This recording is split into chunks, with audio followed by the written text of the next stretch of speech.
से कि तुम हमारे ऊपर बैठे आके।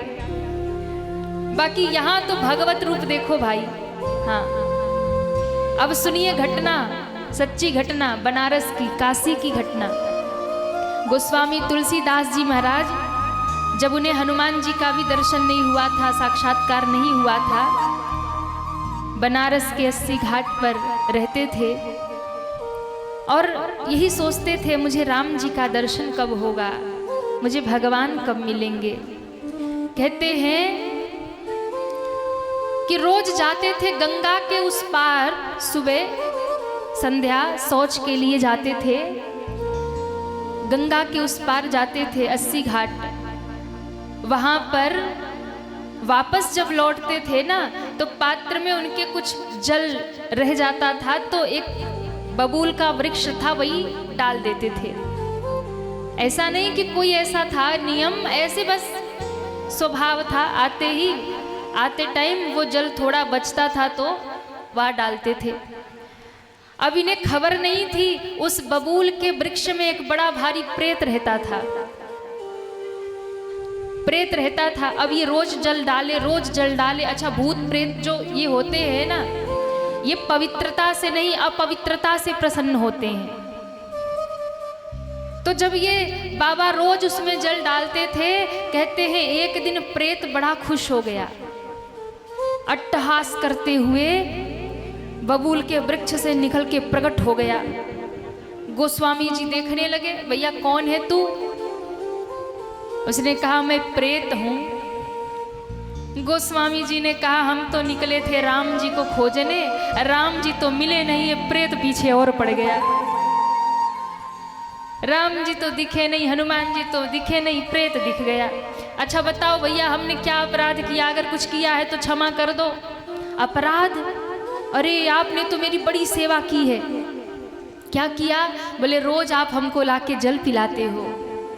प्रेत योनि में जो होते हैं ना उनसे हम बहुत डरते हैं, पर प्रेत योनि में जो होते हैं वो बहुत कष्ट पाते हैं, बड़े दुख में जीते हैं। वो मुख सिला होता है, बोल नहीं पाते हैं, कुछ खा नहीं पाते, कुछ पी नहीं पाते हैं, तड़पते हैं। सुई के नोक के बराबर मुख खुला होता है, उससे ही वो थोड़ा बहुत जो कुछ ग्रहण करते हैं अपवित्र वस्तु ही ग्रहण करते हैं। और वो जो भी प्रेत कौन बनता है? जो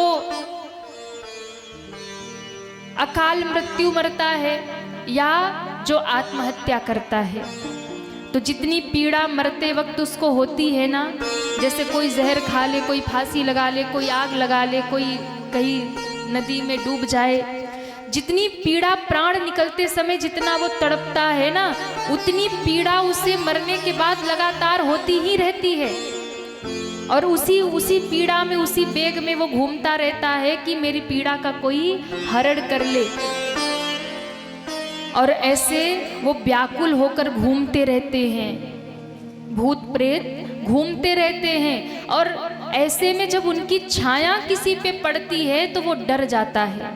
लोग कहते ना कि हम डर गए, तो वो डराता नहीं है, वो खुद इतनी पीड़ा में है कि उसकी छाया पड़ते आप डर जाते हो। लेकिन एक बात और है, भूत प्रेत उन्हीं को सताते हैं, डर उन्हीं को लगता है जो भगवान की भक्ति नहीं करते हैं, जो भगवान की शरण में है उन पर छाया नहीं पड़ती है। कई बार लोग कहते हैं ये भूत प्रेत सब अंधविश्वास है। नहीं, अरे नहीं है। योनियां बताई गई हैं भूत प्रेत की, होते हैं नहीं होते। कई बार लोग कहते हैं महाराज आप बताइए भूत प्रेत होते हैं? होते हैं।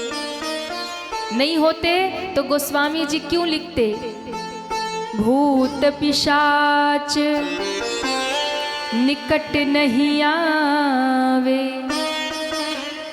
महावीर जब नाम सुनावे। है तब तो लिखा है। तो ये खुद व्याकुल होते हैं। अब गोस्वामी जी जब अपवित्र जल उस वृक्ष में रोज डालते थे ना, तो इसको बड़ी तृप्ति मिली, बड़ा खुश हुआ, प्रकट हो गया। कहता है मांग लो क्या चाहिए, मैं तुम पे बड़ा खुश हूं। गोस्वामी जी ने कहा कि हमें कुछ नहीं चाहिए, पत्नी को छोड़ करके घर बार त्याग करके मैं निकला हूँ। बोले नहीं, मैं बहुत खुश हूँ, कुछ देना चाहता हूँ। तो बोले राम जी का दर्शन करा दो। प्रेत हंसा। प्रेत ने कहा कि यदि उनका दर्शन करा सकता तो मैं प्रेत क्यों रहता। मैं प्रेत उनका दर्शन कैसे करा सकता हूँ? भगवान का दर्शन ही करा सकता तो मैं खुद ना धन्य हो जाता दर्शन करके। लेकिन एक बात है, क्या उनका तो दर्शन नहीं करा सकता, यानी राम जी का, भगवान का नाम भी नहीं ले रहा, उसे जलन हो जाएगी। कहता है कि मैं राम का दर्शन तो नहीं करा सकता, लेकिन उनके चरणों में जो गदा लेकर बैठे रहते उनका दर्शन जरूर करा सकता हूँ। उनका पता आपको बता सकता हूँ। गोस्वामी जी ने कहा गदा लेकर हनुमान जी। हनुमान जी कहते प्रेत भागा, क्योंकि भूत पिशाच निकट नहीं आवे। हनुमान जी का कोई नाम ले ले तो वो रह नहीं सकते पास। महावीर जब नाम सुना, जैसे ही कहा हनुमान जी, प्रेत गायब हो गया। गोस्वामी जी देखे कहाँ चला गया, फिर प्रकट हुआ, दूर जाके खड़ा हुआ। गोस्वामी जी ने कहा अभी तो तुम कह रहे थे दर्शन कराऊंगा, आप भाग रहे हो। बोले जिनका नाम ले रहे हो ना, उनका नाम लोगे तो हम दूर ही भागेंगे, पास नहीं रह पाएंगे आपके। अच्छा ठीक है, मैं नाम नहीं लेता हूं, तो बताओ उनका दर्शन कहाँ होगा? प्रेत ने कहा देखो, फिर पास आ गया। बोले देखो, मैं उनका पता बता सकता हूँ, उनके नजदीक नहीं पहुंचा सकता, मैं खुद नहीं जा सकता, जल के भस्म हो जाऊंगा। मैं उनका पता बता सकता हूँ, पहचान बता सकता हूँ, वो कहाँ मिलेंगे स्थान बता सकता हूँ, पर मिलना आपको पड़ेगा, मैं उनसे मिलवा नहीं सकता, मैं बता सकता हूँ। गोस्वामी जी बड़े प्रसन्न हुए। आहा, हनुमान जी का पता एक प्रेत बता रहा है। बताओ भैया, नोट कर ले हम कौन से स्थान पे मिलेंगे हनुमान जी। प्रेत ने कहा जाओ, गंगा के उस पार 80 घाट पर रोज कथा होती है। एक महात्मा राम कथा सुना रहे हैं और कथा सुनने के लिए बड़े भीड़ आ रही है, लोग आ रहे हैं, लेकिन उस बड़ी भीड़ में एक सच्चे श्रोता भी आकर बैठते हैं। वही है गदाधारी जिनका तुम नाम ले रहे हो ना, वही हनुमान जी। कहाँ बैठेंगे, कब आएंगे? कहा उनकी पहचान यही है कि सबसे पहले आएंगे। मैंने आपको कहा था ना, श्रोता का लक्षण है कि जो सबसे पहले कथा में आए और सबसे बाद में जाए। सबसे पहले आएंगे और कथा बैठकर सुनेंगे। कहाँ सुनेंगे? कहा आगे नहीं, वो तो राम जी के परम भक्त हैं, उनको तो आगे बैठना चाहिए। कहा यही तो भूल है, सबसे पीछे बैठेंगे। अच्छा, सबसे पीछे भी कहाँ बैठेंगे? कोई अच्छे स्थान पर नहीं बैठेंगे। फिर सबसे पीछे एक कूड़े का ढेर है, कचरे का ढेर है, उसी पे जाके बैठेंगे। और क्या, पूरे शरीर में रोग लगा है, शरीर रोगी का होगा, कोई अच्छे स्वरूप में नहीं होंगे, बड़ा विभत्स रूप होगा कि कोई उनकी ओर देखे नहीं, कोई उनके पास जाए नहीं, ऐसा रूप बना के बैठे। कूड़े के ढेर पर, कचरे के ढेर पे मक्खियां लग रही हैं, ऐसा रूप बना के बैठेंगे कि कोई उनकी ओर ध्यान ही न दे। सबसे पीछे बैठेंगे। और ध्यान देना, जब तक पूरे लोग नहीं चले जाएंगे, जब तक कथा वक्ता नहीं चले जाएंगे, तब तक वो वहां बैठे रहेंगे। सबसे अंतिम में जाएंगे। और तुलसीदास जी अगर अपना कल्याण चाहते हो तो उन्हीं के चरण पकड़ लेना। बहुत भगाएंगे, फटकारेंगे, पर चरण छोड़ना मत, आपका कल्याण हो जाएगा। देखो ये बात कौन बता रहा? प्रेत बता रहा। हाँ, प्रेत बता रहा ये बात, कल्याण हो जाएगा। गोस्वामी जी ने मन बना लिया, आज हनुमान जी को पकड़ के रहेंगे, आज छोड़ेंगे नहीं। बाबा भी सबसे पहले आके बैठ गए और देखने लगे कि कब आते हनुमान जी। संध्या हुई, 80 घाट पर कथा शुरू हो गई। महात्मा जी कथा सुनाने लगे, लोग आने लगे, भीड़ श्रोता जन आकर बैठ गए। सबसे पहले आ गए हनुमान जी, एक बूढ़े का रूप बना करके, हाथ में लाठी लिए, कांपते हुए हाथों से, शरीर में कोढ़ हुआ है, रक्त बह रहा है, पीप बह रहा है, मक्खियां लग रही हैं। ऐसा ऐसा विभत्स रूप है कि कोई उनकी ओर देखे नहीं। आकर के सबसे पहले सबसे पीछे कचड़े की ढेर पर बैठ गए। आहा, गोस्वामी जी दर्शन करके धन्य हो गए। बोले आज इनके चरण पकड़ के रहूंगा, छोड़ूंगा नहीं। इतने में कथा विश्राम हुई, आरती हुई, प्रसाद वितरित हुआ, वक्ता भी चले गए, श्रोता भी चले गए, एक एक करके पूरा पंडाल खाली, घाट खाली। जब पूरा घाट खाली हो गया, कथा सुनने वाले भी चले गए और कथा सुनाने वाले भी चले गए। अब दो बैठे हैं वहां। कौन बैठा है? तुलसीदास जी बैठे और हनुमान जी बैठे। अब हनुमान जी तुलसीदास जी को देख रहे, तुलसीदास जी हनुमान जी को देख रहे। ये सोच रहे कि ये पहले जाए, ये सोच रहे ये पहले जाए। अब हनुमान जी का तो नियम है, जब तक एक भी बैठा है वो नहीं जाएंगे। हनुमान जी सोच रहे ये जाए तो मैं जाऊं। अब गोस्वामी जी सोच रहे हैं कि ये जाए तो हम इनके चरण पकड़े। अब दोनों एक दूसरे को देख रहे पर हिल नहीं रहे। गोस्वामी जी समझ गए कि हनुमान जी तो उठेंगे नहीं, इनका नियम है, हमें ही उठना पड़ेगा। जैसे गोस्वामी जी उठ के जाने लगे तो हनुमान जी भी उठ के खड़े हो गए। अब हनुमान जी चलने लगे तो गोस्वामी जी चलने लगे, हनुमान जी रुके तो गोस्वामी जी रुक जाएं। हनुमान जी ने देखा, क्या है भाई, जाओ अपने घर जाओ, हमें भी अपने घर जाना है। गोस्वामी जी ने कहा नहीं, आज हमें अपने घर नहीं जाना, आज तो हमें आपके ही ठिकाने पर जाना है, जहां आपका ठिकाना है। इतना कहते कहते गोस्वामी जी ने हनुमान जी के चरण पकड़ लिए। जैसे ही चरण पकड़े, हनुमान जी कहते, अरे छोड़ दे मुझे, छोड़ दे, रोग लग जाएगा, अरे छोड़ दे, तेरे हाथ में रक्त लग जाएगा, पीप लग जाएगा, छोड़ दे, तुझे भी ये रोग हो जाएगा, देख मैं मुझे कितना रोग हुआ, छोड़ दे। गोस्वामी जी की आंखों से झरझर झरझर आंसू गिरने लगे, बाबा रोने लगे। और गोस्वामी तुलसीदास जी ने रो के कहा, नहीं, आज मैं इस चरणों को छोड़ने वाला नहीं हूं, नहीं छोड़ूंगा। बोले छोड़ दे, नहीं छोड़ूंगा, तुझे भी रोग लग जाएगा। तब गोस्वामी तुलसीदास जी ने कहा, मैं भी तो यही चाहता हूं कि जो राम भक्ति का रोग आपको लगा है वो मुझे भी लग जाए। मैं भी तो यही चाहता हूं, ये रोग मुझे भी लग जाए। खींचते हुए आज भी वो स्थान बनारस में है, संकट मोचन मंदिर। कोई गया है बनारस के संकट मोचन? एक बाबा गए, अच्छा मैया लोग भी गई हैं। बनारस में दुर्गा कुंड के पास में जो संकट मोचन मंदिर हनुमान जी का, वो गोस्वामी तुलसीदास जी महाराज को 80 घाट से वहां तक गए थे लेकर के। ये पैर पकड़े घिसते हुए जा रहे, घसीटते हुए, हनुमान जी कह रहे छोड़ दे मुझे। और वहां जाकर के जब एकदम रो पड़े गोस्वामी जी, मैं जानता हूं आप कौन हैं, आप मुझे दर्शन दीजिए, आप मुझे प्रकट होकर के अपना रूप दिखाइए।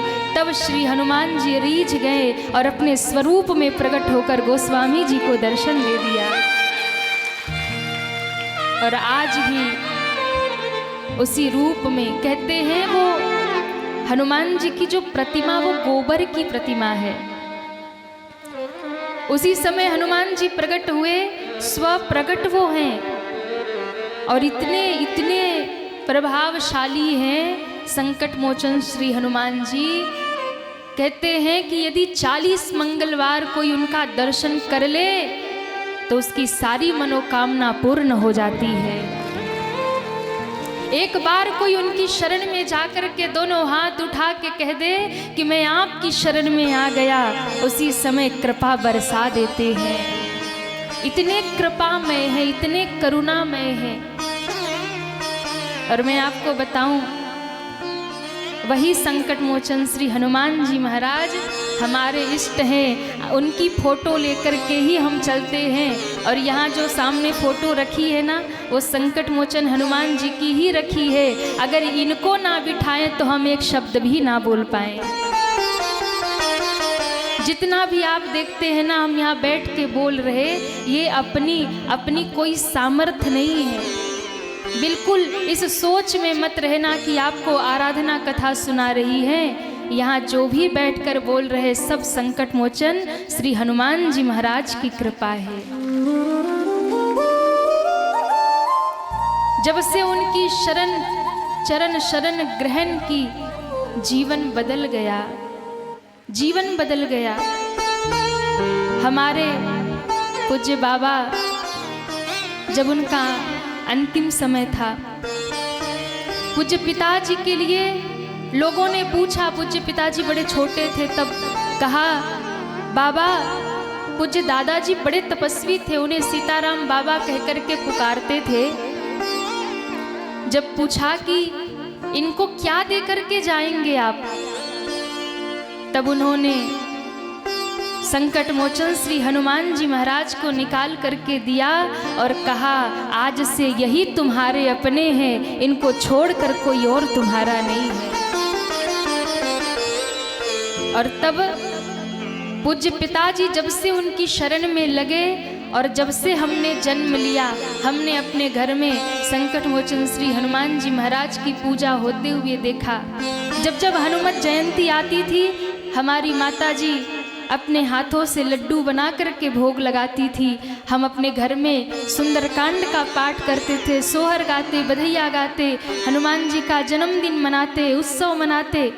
गांव के लोग देखकर हंसते थे, कई बार लोग ताने देते, कई बार लोग उल्टी सीधी बातें करते, अरे देखो ये लोग पागल हो रहे, बाबा बन रहे, ये कर रहे, वो कर रहे। पर हनुमान जी की कृपा देखो, जब हम लोग अपने आंगन में हनुमत जयंती मनाते थे ना, तब हमें भी नहीं पता था कि हनुमान जी कितनी बड़ी कृपा करेंगे। आज काशी में हनुमान जी का मंदिर स्थापित है और हर वर्ष हम हनुमान जी का उत्सव मनाया करते हैं। उस समय ये नहीं पता था कितनी कृपा हनुमान जी करते हैं। उस समय ये नहीं पता था कि जिस उत्सव को अपने आंगन में हम इतने छोटे रूप में मनाते हैं, कल वो उत्सव इतना बृहद आ जाएगा कि दूर दूर से भक्त आएंगे और बनारस में हनुमान जी का उत्सव मनाएंगे। काशी आश्रम पे जितने भी भक्त वहाँ से दीक्षा लिए हैं, मंत्र लिए हैं, जितने भी भक्त वहाँ से जुड़े हैं, वर्ष में 2 बार उत्सव होता है। एक तो हनुमत जयंती पर होता है, ये चैत पूर्णिमा नवरात्रि के बाद हनुमान जी का उत्सव, और दूसरा उत्सव गुरु पूर्णिमा पर मनाया जाता है। पर इस वर्ष जो चैत पूर्णिमा का उत्सव है वो बहुत संक्षेप में मनाया जाएगा, भक्तों को आमंत्रित नहीं किया जाएगा, क्योंकि आप सब जानते हैं ये कथा जिसकी वजह से आगे बढ़ी। पूज्य हमारी दादी माँ का शरीर जब शांत हुआ, वैकुंठवास हुआ, तो इस वर्ष सारी विधियाँ, पूजा पाठ सब होगा, अनुष्ठान होगा। लेकिन उत्सव जो होता था प्रत्येक वर्ष, इस वर्ष उत्सव को स्थगित किया गया है। गुरु पूर्णिमा का उत्सव आषाढ़ महीने में होगा, आषाढ़ पूर्णिमा गुरु पूर्णिमा का उत्सव मनाया जाएगा, पर चैत पूर्णिमा का उत्सव इस वर्ष संक्षिप्त रूप में केवल अनुष्ठानिक रूप से ही किया जाएगा। लेकिन अगले वर्ष पुनः धूमधाम से हनुमान जी का उत्सव मनेगा और प्रत्येक वर्ष मनता ही रहेगा। इस वर्ष भी मनेगा, पर उतने उत्साह के साथ में वो उत्सव नहीं होंगे जैसे हर वर्ष होते थे। तो इतनी कृपा हनुमान जी ने बरसाई और कृपा का अनुभव जीवन में हमने किया है। इतनी कृपा बरसाई है। हम तो वो थे जो बोलना भी न जानते थे, पर श्री हनुमान जी ने इतनी कृपा कर दी कि आज व्यासपीठ पर बिठा दिया और उनकी कथा गा रहे हैं। ये मेरे बाबा की कृपा है, ये मेरे श्री हनुमान जी की कृपा है। जब से इनकी शरण ग्रहण की तब से जीवन बदल गया। मैं आपको भरोसे से कहती हूँ कि यदि आपने प्रभु के चरण को पकड़ लिया है और उनकी शरण में है तो दुनिया में कहीं भटकने की ज़रूरत नहीं है। थोड़ी देर होगी पर जब कृपा बरसेगी तो ऐसी बरसेगी कि आप जैसा सौभाग्यशाली दुनिया में कोई और ना होगा। ये हम अपने जीवन का अनुभव आपसे कह रहे हैं। इस व्यासपीठ पर बैठकर कह रहे श्री हनुमान जी की कितनी कृपा है कि हम अबोध बालकों को, हमको पूज्य महाराज श्री को बाल्यावस्था से, बचपन से दोनों भाई बहन उनकी कथा गाने लगे, भक्ति के मार्ग में चलने लगे। दोनों भाई बहन श्री हनुमान जी को साथ में लेकर के सनातन धर्म की ध्वजा पूरे भारत में लहरा रहे हैं। ये हनुमान जी की कृपा है। तो स्वामी तुलसीदास जी ने जब चरण पकड़े, दर्शन दिया, बाबा कहते हैं आज मैं धन्य हो गया। तेरी शरण में आके मैं धन्य हो गया।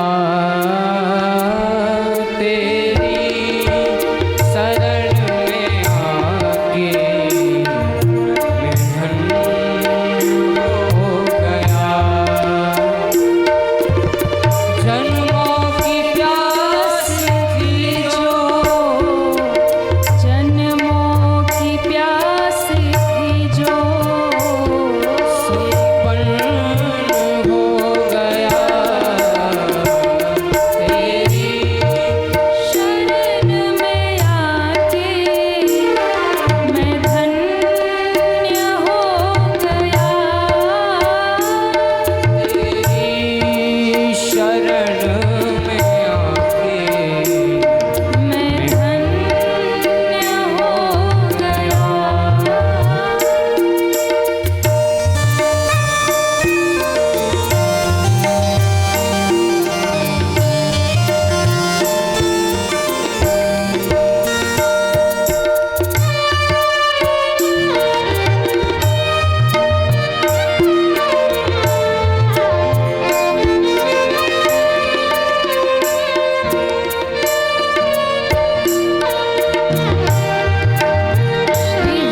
भगवान की शरण जब आप ग्रहण कर लेंगे ना, किसी गुरु की शरण जब आप ग्रहण कर लेंगे, उसी दिन से जीवन में धन्यता प्रारंभ हो जाएगी। हनुमान जी का दर्शन जब हुआ, हनुमान जी ने दर्शन दिया, गोस्वामी जी ने कहा मुझे राम जी का दर्शन कब होगा? कहा चित्रकूट जाइए। हनुमान जी ने कहा मैं दर्शन कराऊंगा। चित्रकूट गए, वहाँ बनारस में, काशी में हनुमान जी को कहा प्रभु आपने यहाँ मुझे दर्शन दिया ना, इसी रूप में यहाँ बैठिए, इसी रूप में यहाँ बैठिए। कलयुग के भक्त बड़े दुखी हैं, बड़े कष्ट में हैं, आप सबका संकट हरिए, आप सबका कष्ट हरिए। मेरा संकट जैसे आपने हरा, जो भी आपका दर्शन करे आप उसके भी संकट हरिए। वही नाम पड़ गया संकट मोचन। बोलिए संकट मोचन सरकार की जय हो, श्री हनुमान जी महाराज की जय हो। चित्रकूट में हनुमान जी ने फिर गोस्वामी जी को राम और लक्ष्मण दोनों भैया का दर्शन करवाया। तो मैं आपको कथा देखिए कहाँ से कहाँ चली गई। यहाँ बैठने के बाद ना ये मति अपनी नहीं रहती। मैंने क्यों कहा कि कथा हनुमान जी सुनाते हैं? अच्छा बताओ, भागवत कथा चल रही है कि हनुमान जी की कथा चल रही है? तो हनुमान जी की कथा कैसे आ गई? ये मति अपनी नहीं है, बुद्धि अपनी नहीं है। यहाँ हम बैठते हैं, कुछ और सोचते हैं, कुछ और गाना है, कुछ और बोलना है, पर यहाँ बैठने के बाद हम वही बोलेंगे, वही गाएंगे जो हमारे हनुमान जी बुलवाएंगे। अब देखो कथा हनुमान जी पे स्वयं चली गई। मैं सोच कर नहीं आई थी, मैंने सोचा नहीं था कि मैं आपको हनुमान जी की कथा सुनाऊंगी, पर यह कथा स्वयं से प्रकट हो गई। ये साक्षात हनुमान जी की कृपा है। और आपको बताऊं, अभी जो भजन मैंने गाया, ये भजन मेरे लिस्ट में नहीं था। हमारे संगीत वाले भैया लोग हमसे परेशान रहते हैं कई बार, जब वो कहते हैं कि दीदी आप हमको पहले बता दीजिए कि वहाँ क्या क्या गाएंगे, तो हम लोग पहले से तैयार रहेंगे, तो खूब अच्छे से गाएंगे और बजाएंगे। तो हम इन लोग को लिस्ट बना बना के भेज देते, ये गाएंगे ये गाएंगे, और यहाँ आके भजन बदल जाते हैं। तो कई बार परेशान हो जाते कई लोग, तो कहते हैं कि दीदी आप बताती कुछ और है, वहाँ गाती कुछ और है। तो हमने कहा भैया हम गाते तो वही गाते जो आपको बताए हैं, वहाँ तो गवाने वाला कोई और बैठा है। तो हमारी डोर उनके हाथ है, हनुमान जी के हाथ है, हमारे हाथ में नहीं है। तो मैं आपको कहना ये चाह रही थी कि गोस्वामी तुलसीदास जी महाराज को हनुमान जी का दर्शन कथा में हुआ, और एक रोगी के रूप में, विभत्स रूप में कहाँ हुआ? पंडाल के सबसे पीछे कूड़े के ढेर पे। तो जो आगे बैठने वाले लोग हैं ना, ये मत सोचे कि हम पक्के वाले श्रोता हैं। क्यों जजमान जी, है ना?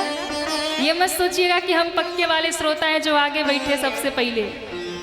हो सकता है कोई रोड के किनारे भी बैठा हो और आप लोगों से अधिक भाव से सुन रहा हो, अधिक प्रेम से सुन रहा हो सकता है यहाँ पंडाल में बैठने वालों पर प्रभु की कृपा ना हो, पर पंडाल के पीछे बैठकर सुनने वाले पर राम जी की, प्रभु की कृपा बरस जाए। तो इसलिए माताओं, कथा में आकर के झगड़े मत करना। आपके बगल में बैठने वाला न जाने कौन किस रूप में, न जाने किस रूप में नारायण मिल जाए। तो यहाँ आने के बाद अपनी बुद्धि में बस यहाँ बिठा लो, सब भगवत स्वरूप है। यहाँ जो भी बैठे हैं, सिया राम में सब जग जानी, सब प्रभु के रूप ही बैठे हैं। देखो हम जब कथा में आते हैं ना, हम जैसे ही पंडाल में यहाँ प्रवेश करते हैं, वहीं से हाथ जोड़ लेते हैं, और वहीं से हाथ जोड़ते जोड़ते मंच पे आ जाते, फिर हाथ जोड़ के मंच पे बैठते। और यहाँ से जब उतरेंगे तो ही हाथ जोड़ के उतरेंगे, और हाथ जोड़े जोड़े ही चले जाते हैं।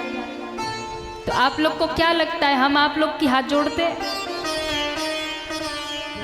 हम हाथ इसलिए जोड़ते हैं, हम प्रणाम इसलिए करते हैं हमें लगता है कि इस पंडाल में कहीं न कहीं हमारे हनुमान जी बैठे हैं और वो न जाने किस रूप में बैठे, इसलिए हम सबको प्रणाम कर लेते हैं। हम ये नहीं देखते कि कोई मैया है, भैया कौन है, क्या है, कैसे, नहीं।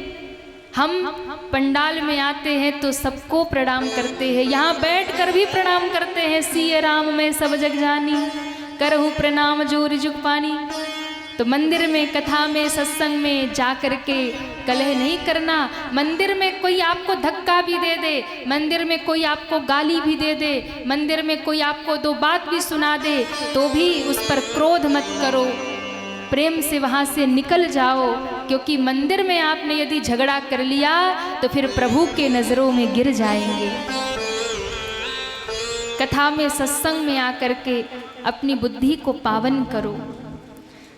तो मैं आपको निवेदन कर रही थी, कथा कहाँ थी? कथा कहाँ थे हम लोग? हाँ, पूतना। वाह, इधर के लोग क्यों नहीं बताते कभी? आप लोग भी सुनते हैं? अच्छा अच्छा, बोलिए भागवत महापुराण की जय हो। तो मैं आपको निवेदन कर रही थी, पूतना को देखकर भगवान ने नेत्र बंद कर लिया और जो अधर्म पर चलेगा, जो गलत मार्ग पर चलेगा, उसे देख करके भगवान नेत्र बंद ही कर लेंगे। और सबसे बड़ी बात, आजकल बहुत बड़ी समस्या है, लोग अपने भगवान को छोड़ करके, अपना धर्म छोड़ करके दूसरे धर्म में चले जाते हैं। थोड़े से लालच में, थोड़े से धन के लिए लोग अपना धर्म छोड़ देते हैं। ध्यान रखिएगा, जिस धर्म में जन्म लिया है उसी धर्म में मरना स्वीकार करिए, पर किसी और के सामने सर मत झुकाइए। आप कितने सौभाग्यशाली हैं कि भगवान ने आपको सनातनी बनाकर भेजा है, आपको भगवान ने अपना भक्त बनाकर भेजा है। आप कितने सौभाग्यशाली हैं। सनातन धर्म जैसा कोई धर्म दुनिया में नहीं है। जिस सनातन धर्म में ये सिखाया गया कि सारी सृष्टि ही अपना परिवार है, ऐसा महान धर्म कौन हो सकता है। पर ऐसे सनातन धर्म का जो त्याग करते हैं ना, जन्मों जन्मों तक वो भटकते ही रहेंगे। ध्यान रखना, यदि आप सनातनी बनकर के पैदा हुए हैं तो सनातनी ही मरिए, धर्म मत बदलिए, कहीं और भागकर मत जाइए। अपने पास देवी देवताओं की कमी नहीं है, जो कहीं और जाकर के आप मत्था टेकते हो, कहीं और जाकर के चादरें चढ़ाते हो, कहीं और जाकर के आप किसी और को अपना बनाते हो। अपने प्रभु पर भरोसा रखिए और अपने धर्म में पैदा हुए हैं, जिस धर्म में जन्म लिया है उसी धर्म में मृत्यु को स्वीकार करिए। मैं आपको ये सब क्यों बता रही हूँ? क्योंकि आज के समाज की ये समस्या है। और सबसे अधिक आपको पता है खतरा सबसे अधिक कहाँ है? आपके बच्चों पर। क्योंकि आप अपने बच्चों को धर्म की शिक्षा नहीं दे रहे, आप अपने बच्चों को शास्त्र की शिक्षा नहीं दे रहे, आप अपने बच्चों को संस्कार नहीं दे रहे, आप अपने बच्चों को सनातन धर्म की महिमा नहीं बता रहे। इसलिए आपके बच्चे आपसे विद्रोह करके दूसरे धर्म में जाकर के विवाह कर रहे। ये बहुत जरूरी है। सत्संग, शास्त्र, संत अगर ये ना होते ना, तो आज जो भी सनातन धर्म बचा हुआ है ये बचा नहीं रहता। आज यदि सनातन धर्म बचा है, आज यदि मंदिर बचे हैं, आज यदि आप तिलक लगाकर घूम पाते हैं, पूजा पाठ कर रहे हैं, कथा शांति से सुन रहे हैं, तो ये हमारे संतों की ही देन है।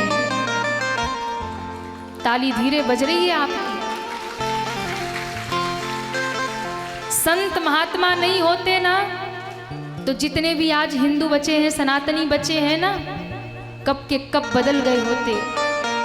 ध्यान रखना, सबसे अधिक खतरा है आपके बच्चों पर, क्योंकि आपने अपने बच्चों को हर प्रकार की शिक्षा दी है, लेकिन धर्म और शास्त्र की शिक्षा नहीं दी है। दूसरे धर्म के लोग अपने बच्चों को कुछ और पढ़ाएं लिखाएं समझाएं न समझाएं न पढ़ाएं, लेकिन अपने धर्म के प्रति उन्हें सजग करते हैं, अपने धर्म की शिक्षा उन्हें सबसे पहले देते हैं। इसलिए आप भी अपने बच्चों को रामायण पढ़वाइए, गीता पढ़वाइए, भागवत पढ़वाइए, हनुमान चालीसा पढ़वाइए। अपने बच्चों को कथा सत्संग में लेकर जाइए, संतों के चरणों में बिठाइए, ताकि उन्हें पता चले कि हमारा सनातन धर्म कितना महान है। आज मुझे ये सब क्यों कहना पड़ रहा व्यासपीठ से? मुझे ये बोलना नहीं था, पर आज का समय जो चल रहा है इसके लिए अब बोलना जरूरी हो गया है। अब यदि नहीं बोलेंगे तो कब बोलेंगे? आप देखिए, हमारी बेटियां धर्म परिवर्तित कर रही हैं, दूसरे धर्मों में जाकर के विवाह कर रही हैं। ये कितना शोचनीय विषय है। माता पिता से विद्रोह कर ले रही हैं, दूसरे धर्म में जाकर के धर्म बदल करके विवाह कर रही हैं, और बाद में क्या होता है उनके साथ? सारी दरिंदगी की हदें पार की जाती है और बाद में उन्हें मौत के घाट उतार दिया जाता है। माता पिता रोते हैं, लेकिन ऐसा हो क्यों रहा है? क्योंकि अपने बच्चों को आपने धर्म की शिक्षा नहीं दी है, आध्यात्म की शिक्षा नहीं दी है, अपने सनातन धर्म का महत्व नहीं समझाया है। मैं इस व्यासपीठ से भारत की समस्त बहन बेटियों से यही निवेदन करूंगी, यदि आप अपने धर्म को धोखा दे रहे हैं, यदि आप सनातनी होकर के किसी और धर्म में जाकर के परिवर्तित हो रहे हैं, तो ध्यान रखना, ना धरती मिलेगी ना आकाश मिलेगा, जन्मों जन्मों तक ऐसे भटकते ही रहोगे। इस जन्म में जो दुर्दशा होगी वो तो होगी ही, और फिर कब कहाँ कैसे मार दिए जाओगे इसका भी कोई भरोसा नहीं है।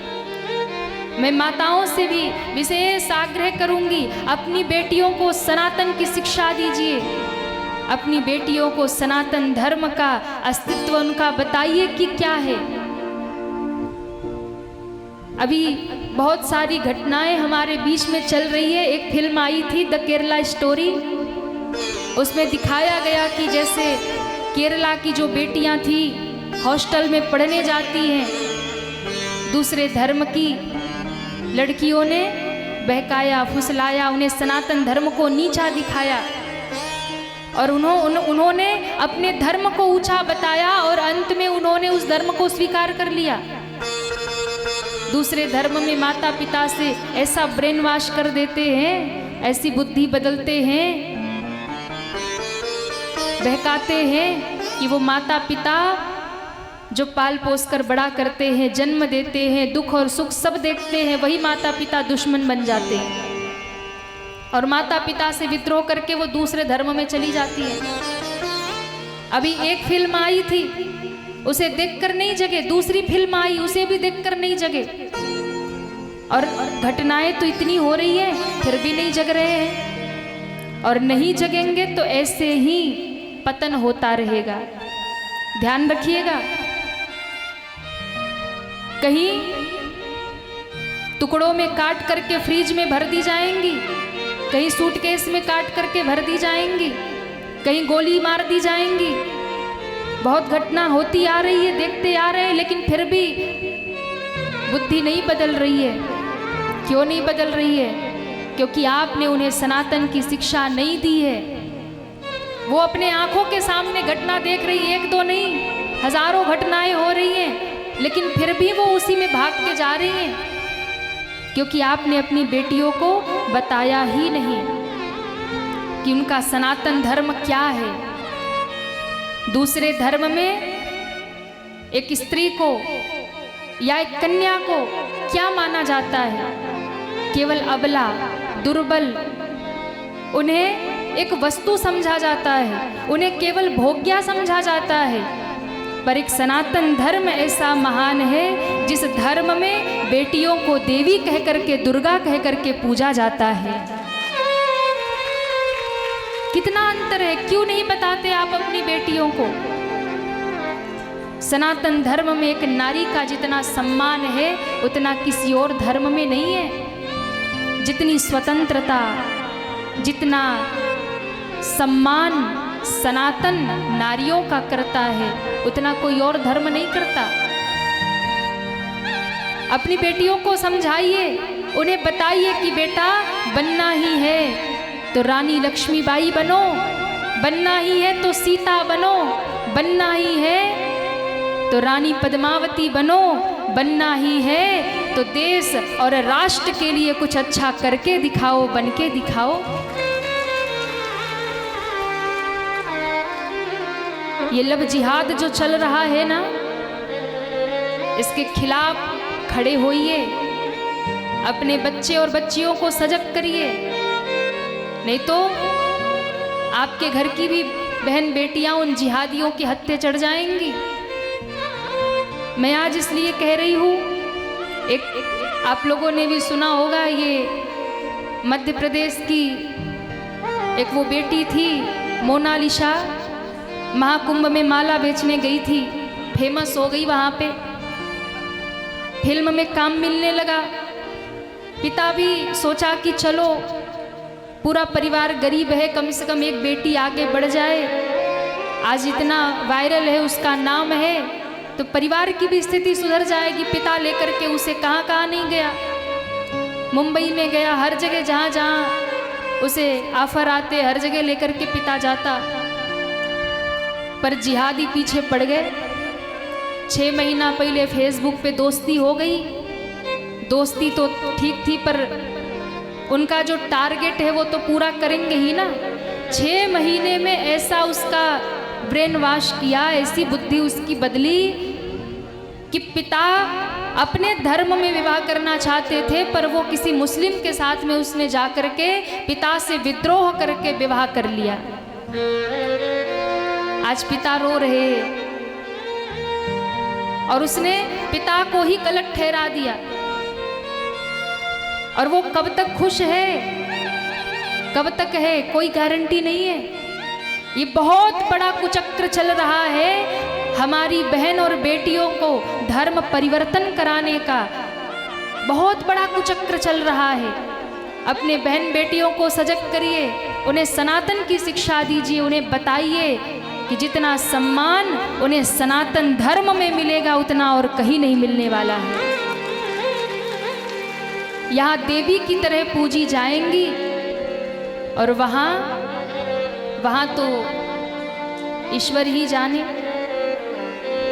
केरला स्टोरी दिखाइए अपनी बेटियों को और बताइए कि अगर वो धर्म परिवर्तन करके दूसरे धर्म में जाएंगे तो उनके साथ कुछ भी हो सकता है। पहले ये जितने भी जिहादी है ना, नाम बदल करके, हिंदू नाम रख करके, तिलक लगा करके, कलावा बांध करके, ये सनातनी बन करके बहनों को बेटियों को फुसलाते हैं, मीठी मीठी बातें करते हैं, प्रेम जाल में फंसाते हैं, और धीरे धीरे धर्म परिवर्तन की बात होने लगती है, विवाह हो जाते हैं, नाम छुपाते हैं, अपना धर्म छुपाते हैं, और उसके बाद विवाह करने के बाद पता चलता है कि ये तो किसी और धर्म के हैं।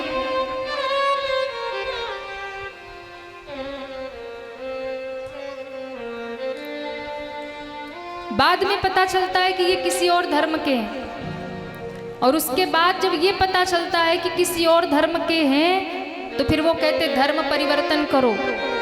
धर्म परिवर्तन नहीं करती है तो हर प्रकार से प्रताड़ित करते हैं।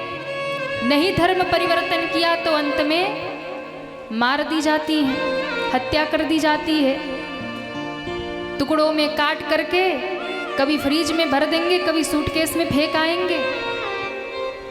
इसलिए जगाइए। मैं अपनी व्यासपीठ से सभी सनातनी बहन बेटियों से प्रार्थना करती हूँ, अगर जीना है तो सनातनी बन करके जियो, और अगर सनातन छोड़ करके कहीं और जीना है तो फिर तुम्हारा मर जाना ही अच्छा है, फिर तुम्हें जीने का अधिकार नहीं है। जरा सोचिए, ये अपना सनातन धर्म जहाँ एक नारी का कितना सम्मान है, ये अपना सनातन धर्म जहाँ एक कन्या को देवी रूप में पूजा जाता है। ये अपना सनातन धर्म, जहाँ एक नारी को दुर्गा के रूप में, लक्ष्मी के रूप में पूजा जाता है।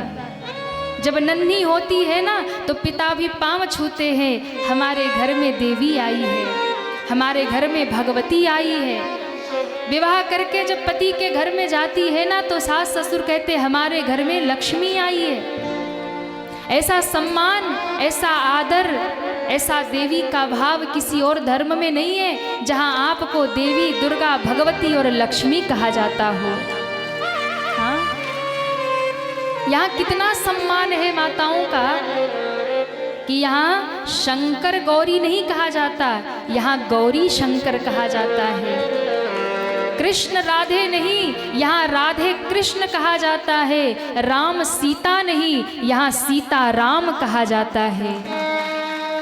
और ऐसे सर्वोच्च अपने सनातन को त्याग करके जो कहीं और जा रहे हैं, उन्हें सनातन को समझना चाहिए, अपने धर्म को समझना चाहिए। विचार करिएगा मेरी इस बात पर और सोचिएगा जरूर। मैं इस व्यासपीठ से निवेदन करती हूँ, बहन बेटियों को अपने अस्तित्व को समझो, अपने स्वरूप को समझो। तुम सनातनी हो, तुम सीता की स्वरूपा हो, तुम मांडवी उर्मिला अनसुईया की स्वरूपा हो, तुम महारानी लक्ष्मीबाई हो, महारानी पद्मावती हो। अपने मान को, अपने अस्तित्व को यूं ही समाप्त मत करो। मैं व्यासपीठ से निवेदन करती हूँ। पूतना ने भगवान को जहर पिलाया, भगवान ने जहर का पान किया और पूतना को भगवान ने समाप्त कर दिया। बोलिए पूतना मर्दन भगवान की जय हो। पूतना को समाप्त कर दिया भगवान ने और उसे माँ की गति प्रदान कर दी। और फिर कथा आती है, एक और असुर आया जिसका नाम है शकटासुर। भगवान ने उसका भी उद्धार किया। तृणावर्त नाम का एक असुर आया और कहते हैं कि आंधी का रूप लेकर, बवंडर का रूप लेकर आया, भगवान को उड़ा करके ले गया। भगवान को जब लेकर के गया तो भगवान ने अपना स्वरूप भारी कर लिया, बढ़ा लिया। भगवान ने जब अपना स्वरूप बढ़ाया, भारी किया, पत्थर जैसे, तो उस असुर ने कहा कि ऐसा लगता है कि मैं कोई भारी पत्थर उठा लाया। भगवान हंसे। भगवान कहते देखो, एक मेरा भक्त होता है जो पत्थर में भी प्रभु का दर्शन करता है, और ये किए है राक्षस जो भगवान को ही पत्थर बता रहा है। हाँ भैया, भगवान को देखने के लिए तो दृष्टि चाहिए। जिसके पास भक्त की दृष्टि होगी ना, वो कंकड़ में भी शंकर का दर्शन कर लेगा, पत्थर में भी भगवान का दर्शन कर लेगा। और जिसके पास दृष्टि नहीं होगी, फिर तो उसके सामने भगवान भी आके खड़े हो जाएंगे तो वो मानेगा नहीं कि ये भगवान है। इसलिए भगवान को देखने के लिए तो दृष्टि चाहिए। जिसके पास दृष्टि नहीं है वो भगवान को देख नहीं सकता। वही भगवान को देख सकता है जिसके पास भक्त की दृष्टि। अब देखो, भगवान को उठा के लाया है और कह रहा कोई भारी पत्थर उठा लाया। भगवान ने कहा कि तू इतना मूर्ख है, स्वयं कृष्ण को उठा कर लेकर आया और कहता पत्थर उठा लाया। तेरी बुद्धि पत्थर वाली है, सो पत्थर पे ही गिरा के समाप्त कर दिया। बोले कृष्ण कन्हैया लाल की जय हो। तो भैया, एक बार जो भगवान को देख लेना, उसे दुनिया में कुछ और देखने की जरूरत नहीं होती। लेकिन जब दृष्टि आपकी भगवान को ढूंढे तब तो ये काम हो सकता है। सूरदास जी की आंखें नहीं थी, सूरदास जी दिव्य चक्षु थे, आंखें नहीं थी बचपन से। बिहारी जी के मंदिर में रोज जाते थे, आरती होती थी। इनको दिखता नहीं था फिर भी जाते थे। लोग नृत्य करते भाव में आकर के तो कभी इनके हाथ पे कभी पांव पे गिर जाते, चोट आती।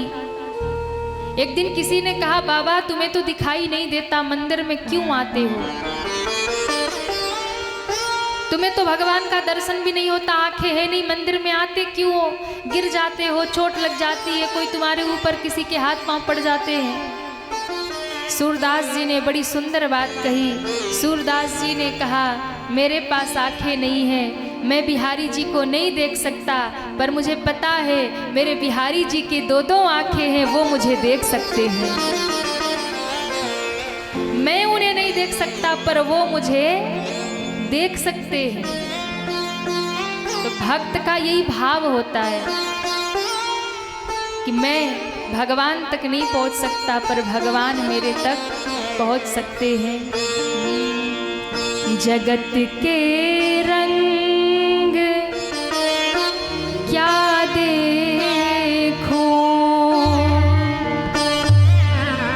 जगत के रंग क्या देखूं, तेरा दीदार काफी है। जगत के रंग क्या देखूं, तेरा दीदार काफी है। जगत के रंग क्या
जगत के रंग क्या देखूं, तेरा दीदार काफी है। करूं मैं प्यार किस किस को, तेरा एक प्यार काफी है। करूं मैं प्यार किस किस को, तेरा ये प्यार काफी है। तेरा दरबार काफी है, तेरा दरबार काफी है। तेरा दीदार काफी है। तेरा दीदार काफी है। बोलिए कृष्ण कन्हैया लाल की, जय हो, भागवत महापुराण की। जय हो। अब देखो कथा बहुत विस्तृत है, तो हम लोग फटाफट कथा को आगे बढ़ाएंगे। ठाकुर जी थोड़े बड़े हुए, नामकरण हुआ। एक दिन महादेव जी दर्शन करके जाते हैं। फिर कथा आती है, एक दिन कन्हैया ने मिट्टी खाई। यशोदा मैया ने कहा मुंह खोल के दिखाओ। भगवान ने मुख खोला तो मिट्टी तो नहीं दिखी, पूरे ब्रह्मांड का दर्शन भगवान के मुख में हो गया। मानो भगवान ने मैया को कह दिया कि मैया तू कहती है ना कि कन्हैया तू इतना दूध क्यों पीता है। दूध जब ठाकुर जी पीते तो पीते ही रहते, पीते ही रहते, पीते ही रहते। तो यशोदा मैया कहती लाला तेरा पेट है कि कुआं, कभी भरता नहीं, इतना दूध पीता है। तो कन्हैया ने मुख में पृथ्वी का दर्शन करा दिया और कहा मैया देख, मेरे मुख में केवल मैं नहीं दूध पीता, मेरे मुख में तो सारी सृष्टि है। तेरे दूध से तो पूरी दुनिया तृप्त तृप्त हो रही है, सारी सृष्टि तृप्त हो रही है। भगवान ने दर्शन कराया। फिर कथा आती है, एक दिन मैया ने उखल से बांध दिया कन्हैया को। रोज रोज जाते थे, चोरियां करते थे, गोपियों के घर जाए, माखन चुराए, मटकी तोड़े। रोज उलाहना लेकर गोपियां आती हैं, अरे मैया यशोदा तेरा कन्हैया बिगड़ गया, रोज मटकी फोड़ता है, माखन चुराता है। यशोदा मैया कहती कि जाओ जाओ, मेरे लाला को बदनाम करने में लगी हो। मेरे घर में दूध दही माखन की कोई कमी है? अरे मेरे घर में 9 लाख गैया है, कम पड़े माखन तो ले जाओ पर उलाहना मत दो। गोपियां कहती बात वो नहीं है, माखन तो जितना खाना हो खाए, लेकिन मटकी तोड़ जाता है। और ये मटकी जब तोड़ता है, क्या हो रहा भाई? ये कुछ न कुछ चलता ही रहता इधर, सब इधर देखो। बोल माखन चोर भगवान की जय हो। गोपियों ने कहा मटकी न तोड़े, माखन जितना खाना हो उतना खाए। पर कन्हैया कहते माखन खाने में ज्यादा आनंद नहीं आता, मटकी फोड़ने में ज्यादा आनंद आता है। तो भगवान का नाम माखन चोर पड़ गया। पर गोपियां जो है ना, उनका प्रेम गोपियों का है, वो चाहती है कि भगवान माखन चुराने आए। अब इसके बाद में मैया यशोदा को एक दिन क्रोध आया, उखल से बांध दिया। आंगन के 2 वृक्ष गिरे। माँ को लगा कि रोज रोज यहाँ लाला पे कोई न कोई समस्या आती है, अब हम गोकुल छोड़ करके वृंदावन जाएंगे। अब मेरे ठाकुर जी वृंदावन आ गए। बोलो वृंदावन धाम की जय हो। वृंदावन में ठाकुर जी ने गैया चराना शुरू किया। ब्रह्मा जी के मोह की कथा है। अघासुर, बकासुर, धेनुकासुर का वध किया। कालिया नाग को नाथा है। गोपियों के चीर हरण की कथा है। और अंत में गोवर्धन पूजा की कथा है। ध्यान से सुनिए। ब्रजवासी गोवर्धन भगवान की पूजा नहीं करते थे, इंद्र की पूजा करते थे। कन्हैया ने कहा इंद्र की पूजा क्यों करते हो?